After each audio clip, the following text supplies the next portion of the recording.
शेलापुर एक मामूली सा गांव था, जहां ख्वाब अक्सर खेतों की मेड़ पर ही दम तोड़ देते थे। उसी गांव में अर्जुन रहता था। वो जवान और मेहनती था। अपनी बुजुर्ग माँ आरती के साथ एक छोटी सी झोपड़ी में रहता था। गांव के चौराहे पर लगे वड़ा पाव के ठेले से ही उसका गुजारा चलता था। ठेला छोटा था, मगर अर्जुन की आंखों में ख्वाब बहुत बड़े थे। एक शाम अर्जुन ठेला समेटकर घर लौटा। उसके चेहरे पर अजीब सी चमक थी। माँ, एक बहुत अच्छी खबर है जिसे सुन के तुम बहुत खुश हो जाओगी। तब तो मुझे तुरंत सुना। कितने वक्त से कोई अच्छी खबर नहीं सुनी। मैं तो तरस गई हूँ। माँ, मुझे शहर के श्रीराम कॉलेज ऑफ आर्किटेक्चर में एडमिशन मिल गया है। मैंने बिल्डिंग डिजाइन का फॉर्म भरा था और मैं सिलेक्ट हो गया हूँ। ये सुनकर आरती की आंखें भर आईं। काश तेरे पापा जिंदा होते तो कितने खुश होते। अर्जुन की आंखों में भी आंसू आ गए। जब तू घर बनाना सीखेगा ना बेटा, तो ऐसा घर बनाना जो लोगों की जिंदगी बदल दे। हाँ माँ, मैं बहुत ही अच्छा घर बनाऊंगा। अचानक अर्जुन के चेहरे से खुशी गायब हो गई। क्या हुआ बेटा, तू अचानक मायूस क्यों हो गया? माँ, मुझे सेलेक्ट हो जाने की खुशी तो है, लेकिन साथ में ही कॉलेज की फीस की चिंता है। अरे, इसकी फिक्र क्यों करता है? तेरी माँ अभी जिंदा है। तू फीस की बिल्कुल फिक्र मत कर। अगले दिन आरती गांव के जमींदार की हवेली पहुंची। अरे आरती, आज मेरी हवेली में सब ठीक तो है? मेरा बेटा पढ़ना चाहता है। आप जानते हैं, वो कागज पर बहुत सुंदर सुंदर नक्शे बनाता है। मुझे उससे जुड़ी पढ़ाई के लिए थोड़ा कर्ज चाहिए। तेरा बेटा जो वड़ा पाव बेचता है वो घर बनाएगा। ये सुनते ही आरती की खुशी बुझ गई थी। बेवकूफ औरत, तेरा बेटा जिंदगी भर वड़ा पाव ही बेचेगा। बिल्डिंग बनाना उसके बस की बात नहीं। जा, चली जा यहाँ से। चाहो तो मेरे घर के कागज गिरवी रख लो। उसके बदले मुझे कुछ कर्ज दे दो, ताकि मैं अपने बेटे के कॉलेज की फीस जमा कर सकूं। जमींदार का चेहरा सप हो गया। रहने दे, तेरा घर भी तेरे हाथ से चला जाएगा। मेरा बेटा शहर में पढ़ रहा है। कुछ सालों के बाद तो जब वो नामी बिल्डर बन के लौटेगा, तब इस गांव में मैं बड़ा होटल बनवाऊंगा और उसी होटल में तेरा बेटा वड़ा पाव बेचेगा। जमींदार जोर जोर से हंसने लगा। आरती बेइज्जती का घूंट पीकर घर लौट गई और सारी बात अर्जुन को बता दिया। जमींदार ने कर्ज नहीं दिया, उसका मुझे दुख नहीं है, मगर उसने मेरी जो बेइज्जती की है, मैं उसे कभी नहीं भूल पाऊंगी। अर्जुन की आंखों में आंसू थे, मगर मुट्ठियां भी भीग गईं। माँ, तुम चिंता मत करो, मैं जमींदार को गलत साबित करके ही रहूंगा।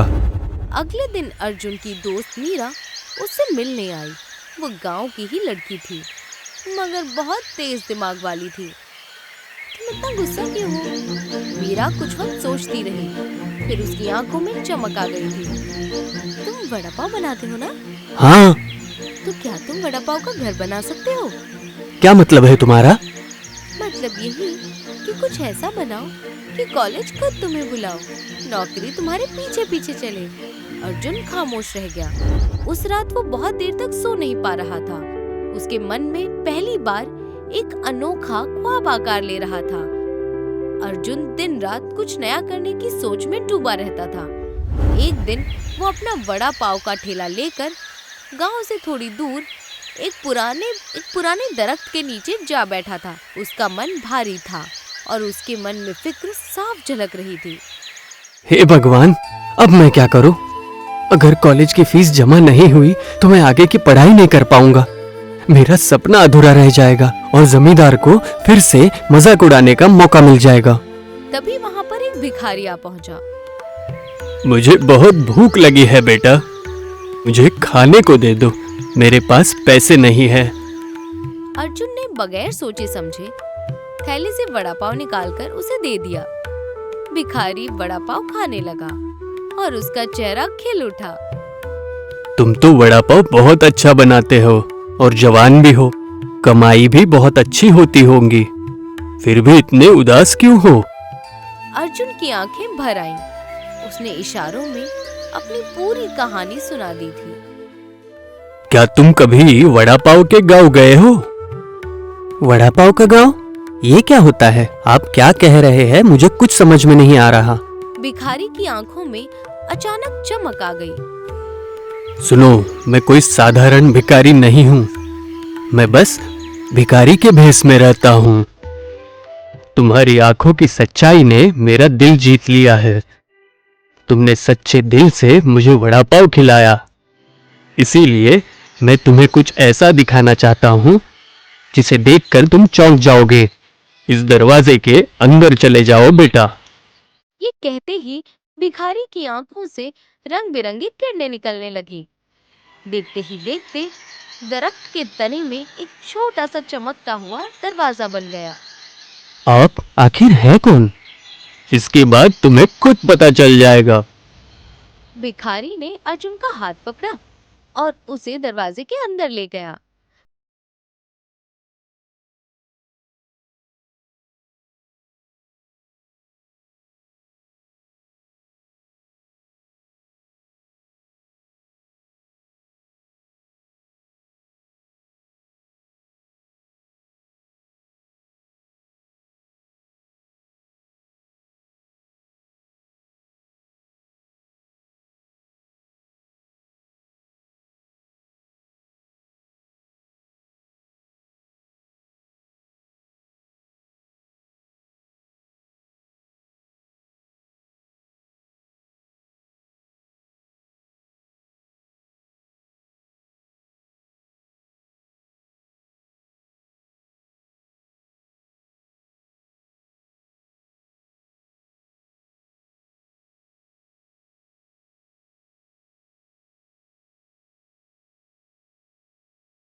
मुझे तो यकीन ही नहीं हो रहा।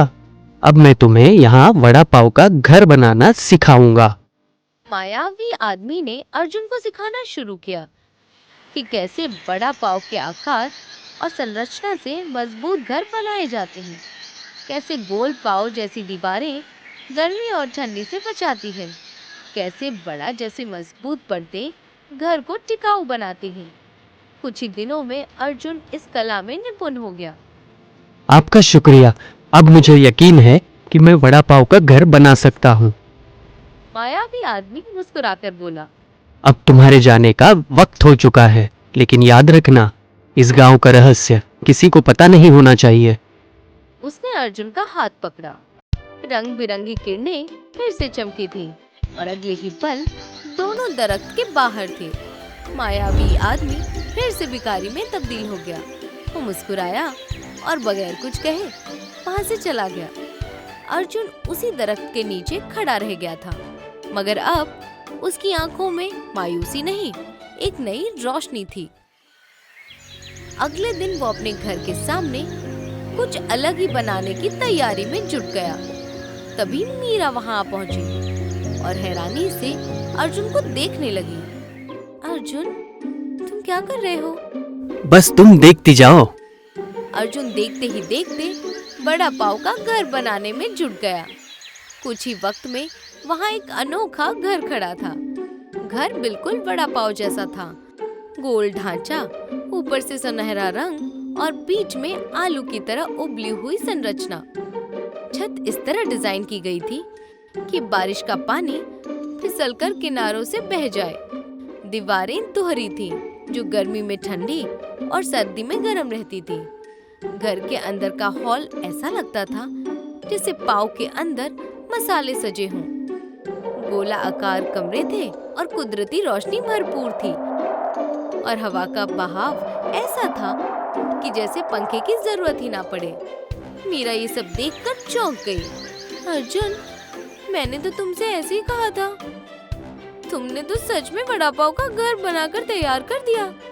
आखिर तुमने ये सीखा कहाँ से? ये एक राज है जो मैं किसी को नहीं बता सकता। ठीक है, मैं कभी भी इस रहस्य के बारे में ठीक है, मैं कभी भी इस राज के बारे में तुमसे नहीं पूछूंगी। मीरा ने उस घर की तस्वीरें ली और फेसबुक पर डाल दिया। देखते ही देखते वड़ा पाव का घर वायरल हो गया। आर्किटेक्चर कॉलेजों के मेल आने लगे, डिजाइन संस्थानों के कॉल्स आने लगे, नौकरी के ऑफर्स भी मिलने लगे। कुछ महीनों बाद जमींदार उनके दरवाजे पर खड़ा था।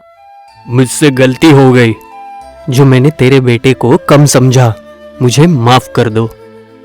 जमींदार ने आरती और अर्जुन से माफी मांगी। सोच बड़ी हो तो इंसान कुछ भी कर सकता है।